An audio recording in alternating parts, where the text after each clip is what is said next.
Halo kerabat, aku Ojos. Kemarin di Discord ada yang nanya nih, apa sih kerjaan asisten sutradara itu? Ternyata ada juga ya yang tertarik sama salah satu job desk yang kayaknya jarang orang perhatiin ini. Oke, mari kita bahas 4 tugas utama asisten sutradara. Sebelumnya mau cerita dulu nih, aku sendiri udah jadi asisten sutradara itu dari awal aku masuk kuliah. Waktu itu aku diajak salah satu kakak tingkatku bantu project iklan dia untuk jadi astrada. Dari situ aku mulai sedikit suka nih sama job desk satu ini. Dan akhirnya sampai detik ini aku masih jadi astrada kalau lagi ada callingan. Jadi buat yang butuh astrada boleh ya calling-calling. Tapi sebenarnya asisten sutradara itu apaan deh? Buat yang belum tahu, asisten sutradara atau yang biasanya disebut astrada atau AD dari asisten director itu tuh merupakan tangan kanan dari sutradara itu sendiri. Ya sesuai namanya lah ya. Kalau tangan kanan ini artinya apa? Apa dia yang ngambilin minum sutradara waktu syuting? Atau malah yang mijitin pas sutradaranya lagi pusing waktu take? Tentu bukan itu ya. Tugas astrada tuh nggak segampang itu sebagai tangan kanan sutradara. Yang pertama, tugas seorang astrada itu adalah breakdown naskah. Apaan tuh breakdown naskah? Jadi breakdown naskah itu proses membedah naskah yang udah jadi ke dalam bentuk tabel-tabel yang berisi detail kebutuhan syuting dari setiap scene-nya. Breakdown naskah ini nantinya dibagi jadi beberapa bagian lagi. Yang pertama ada master breakdown, yang mana isinya itu detail-detail kebutuhan syuting yang paling lengkap. Sesuai namanya lah ya, master. Jadi master breakdown ini semakin lengkap akan semakin baik. Yang kedua itu ada talent breakdown. Isinya itu keterangan setiap talent itu muncul di scene berapa aja. Terus munculnya di scene day aja atau night aja atau malah keduanya. Terus yang terakhir jumlah scene setiap talent. Fungsinya buat apa? Ini tuh fungsinya untuk ngatur jadwal kedatangan setiap talentnya. Jadi kita tahu nih, misal dalam 30 hari syuting ada talent yang cuma dibutuhin 15 hari syuting aja karena total scene-nya cuma sedikit atau karena munculnya di scene day doang. Misalnya gitu. Terakhir ada location breakdown. Fungsinya sama kayak talent breakdown tadi. Jadi ini fungsinya biar kita tahu scene berapa aja suatu lokasi itu muncul dan total scene yang bakal dikerjain di suatu lokasi. Ini semua membantu banget ketika kita scheduling nanti. Karena kita udah tahu bobot setiap lokasi dan scene-nya. Ribet ya ternyata. Tapi yakin deh, kalau kerabat mau ngerjain semua ini, proses syutingnya pasti bakal lebih lancar. Oke, setelah breakdown naskah, tugas selanjutnya astrada itu adalah scheduling atau penjadwalan syuting. Ini salah satu tugas paling penting juga sebagai seorang astrada. Di sini astrada itu harus menyusun flow syuting berdasarkan breakdown naskah yang tadi. Jadi setelah di breakdown kan ya semuanya bakal kelihatan mana yang bobotnya besar, mana yang bobotnya kecil dari setiap scene-nya. Nah dari situ kita baru susun deh sesuai dengan skenario persyutingan kita. Mana scene atau shot yang bakal kita shot pertama kali, mana scene atau shot yang bakal kita shot belakangan. Apa mau proses syutingnya linear dalam artian sesuai dengan naskah. Jadi kita syuting dari scene 1, 2, 3 dan seterusnya gitu. Atau kita syutingnya non linear. Jadi secara acak gitu sesuai dengan bobot scene-nya. Bisa dari yang paling sulit atau dari yang paling gampang atau malah campur-campur. Jadi sulit gampang.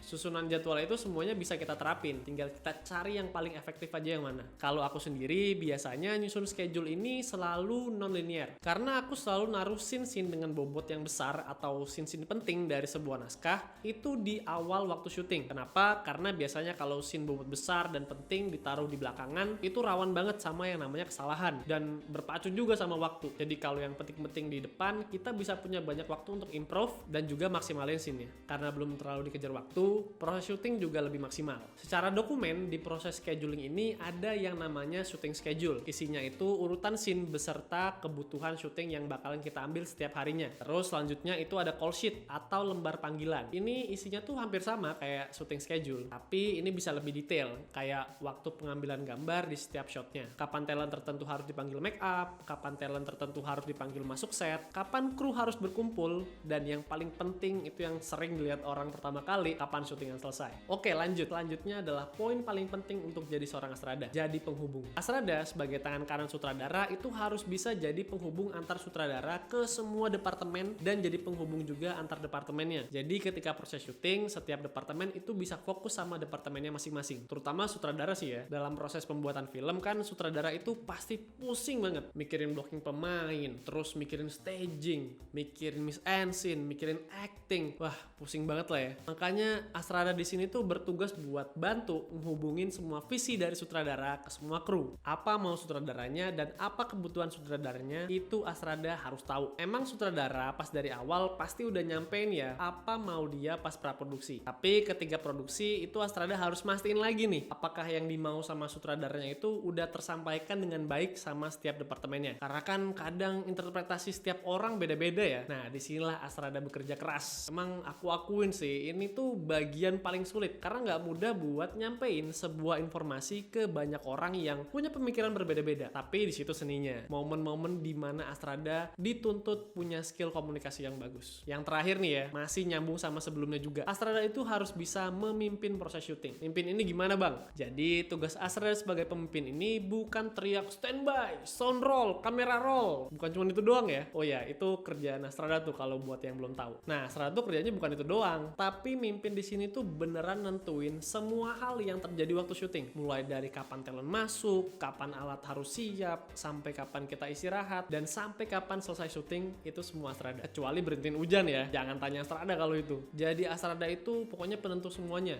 Hujan, Astrada harus tahu harus ngapain. Oh, kalau hujan berarti kita ganti scene yang indoor. Talent belum datang, oh berarti kita harus duluin scene yang talentnya udah standby di lokasi. Waktu syuting udah mepet, oh berarti kita harus ingetin kru lain untuk lebih cepet lagi geraknya. Semuanya harus bisa diputusin sama Astrada dalam waktu yang singkat. Wah, gila, ribet ya. Tunggu, aku mau ingetin satu hal lagi. Terus kalau semuanya berubah, schedule yang udah kita susun tadi dari awal percuma aja dong. Bener, tapi ya nggak sepenuhnya bener juga. Karena emang dalam syuting itu kan nggak ada yang namanya berjalan mulus 100% ya. Pasti ada aja masalah dan perubahan. Tapi tenang, semua yang kita buat itu pasti tetap kepake kok. Paling nggak jadi panduan kita untuk bikin jadwal yang baru. Gimana? Udah nyerah? Jangan dong. Karena sebenarnya tugas Astrada ini nggak cuma sendirian. Ada yang namanya second AD atau third AD atau ya Astrada 2 dan Astrada 3 ya. Selain Astrada 1 sebagai Astrada utama. Terus tugas Astrada 2 sama 3 ini apa bang? Kemarin ada juga nih yang nanya di Discord. Penasaran sama Astrada 2 dan 3? Tulis di kolom komentar ya kalau kalian tertarik. Aku bakal bahas di video selanjutnya. Sekalian aku mau bagi-bagi berkas-berkas yang diperluin untuk jadi Astrada. Jangan lupa buat subscribe dan klik lonceng notifikasi biar Kerabat dapat notif tiap kita upload video baru. Dan jangan lupa juga join Discord kita dengan klik link yang ada di deskripsi biar belajar film Kerabat makin afdol. Oh iya, follow Instagram sama TikTok kita juga ya di kreatif.filmschool biar pengalaman sekolah film kalian makin maksimal.